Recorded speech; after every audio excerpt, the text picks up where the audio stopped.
Hello, my name is Debra Williams, and I'm the CEO of Building Resilient Communities. And our mission is to provide disaster preparedness training and education programs to families, to youth, businesses, as well as community and faith-based organizations across Southern California. And today, I'd like to address a question that has come up for us as a nonprofit. We've had some people outright ask or others imply, why is a disaster preparedness nonprofit talking about racism? Well, let me explain. Building Resilient Communities is committed to helping communities be more resilient. And studies have shown that systemic racism impacts our health, our employment, housing, and many other areas of our lives. And that really doesn't change when natural disasters occur. Let me give you an example. When Hurricane Katrina hit, African Americans were less likely to receive advance warnings to evacuate. If they did receive the warnings, they didn't have transportation to leave or money to get far enough away to check into a hotel. So the biases that exist in our systems have exposed Californians' most vulnerable communities to the extreme consequences of natural disasters as well as pandemics. Some of the things that we hear here locally from people is this. Low income and below poverty families are telling us that they are just trying to have enough food on a regular basis and may not feel that they have the money to buy emergency supplies. They think they're too expensive. The other thing that's happening is that many families tell us that they don't know free training does exist or even where to get it. And it's not that they don't want to get prepared. They're just not sure how, or they don't know what to do. They are sometimes afraid. There's a lot of things that are happening. When we say vulnerable, we're not talking about people being weak. We don't mean that people are weak, but there are groups of people that need more focus and resources because they suffer more when disasters strike. Socially vulnerable communities are disproportionately impacted by wildfires, earthquakes, and other disasters. We see it on a fairly regular basis. Every time a disaster strikes here in Southern California and we get called out, then we are actually interfacing with all of the residents that are being impacted. Many of them may be renters with no renter's insurance.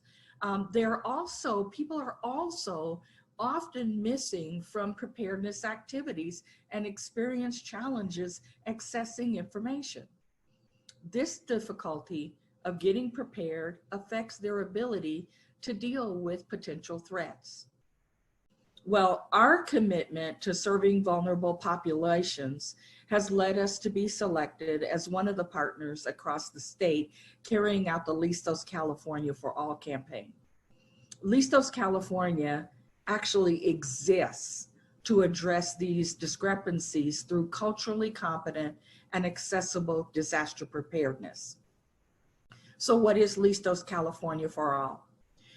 It's a program or a campaign that was enabled by Governor Newsom and state lawmakers. It's designed to better prepare people most at risk for natural disasters. It enables you to better protect yourself, your family, and your community. Let's face it, not all communities are equally prepared to face natural disasters or public health emergencies. People of color and those from other vulnerable categories have often been left out of the conversations on preparedness or not intentionally included.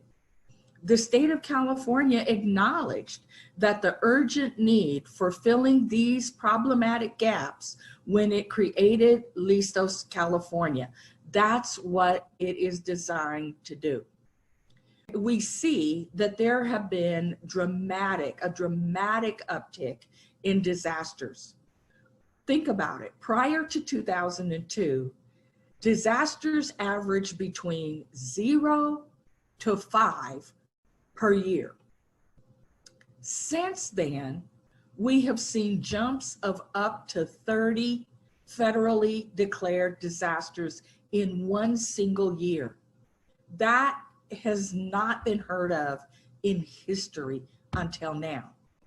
Communities that require specific outreach, such as the hearing impaired or non-English speaking residents, or those that lack infrastructure, maybe they don't have access to broadband, those are the people who aren't reached during disaster.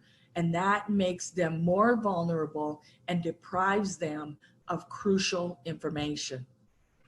While research shows that awareness of the need to prepare is in general very high among vulnerable people, as a matter of fact, 88% of them know that they need to prepare.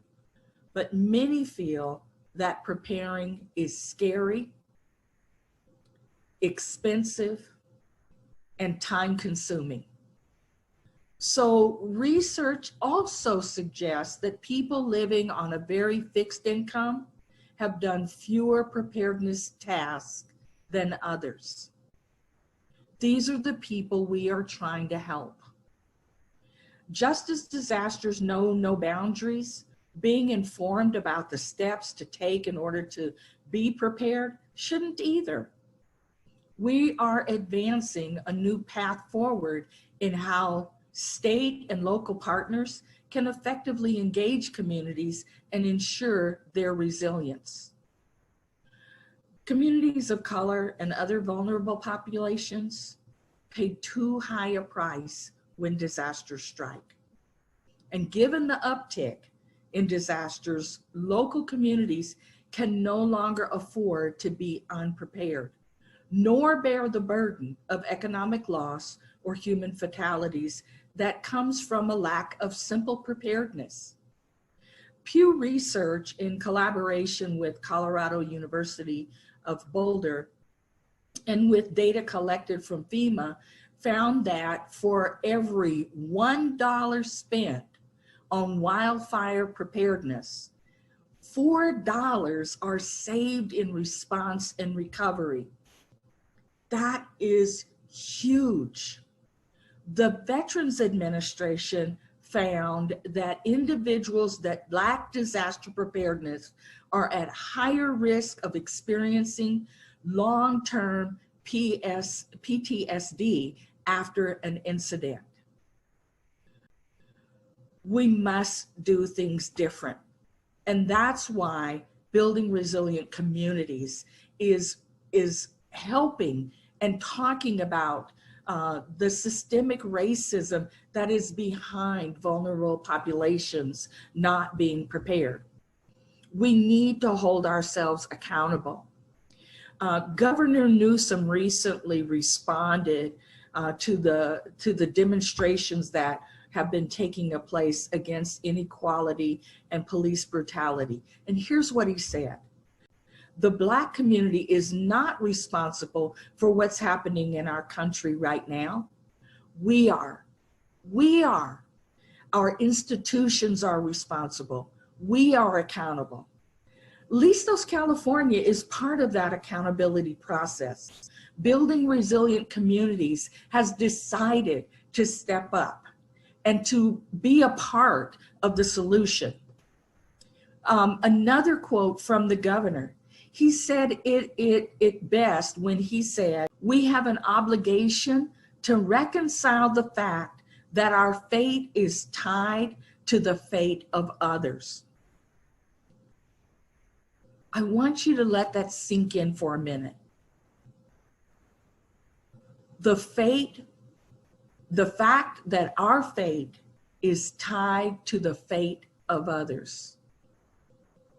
That's why BRC is addressing racism. That's why we believe we are all in this together and that we are our brothers and sisters' keeper. We stand on scripture, Isaiah 58:12, that says, "Those from among you shall build the old waste places. You shall raise up the foundations of many generations, and you shall be called the repairer of the breach, the restorer of streets to dwell in." I'm asking you today to join us in the Listos California for All campaign. Join us in spreading the message of disaster preparedness. Something as simple as start by sharing the 5 steps to preparedness. And with that, I want to thank you for listening today. This message is at the core of everything that we do. That's why we have the name, Building Resilient Communities. That's our mission. That's our passion. That's what we've been called to do. Thank you.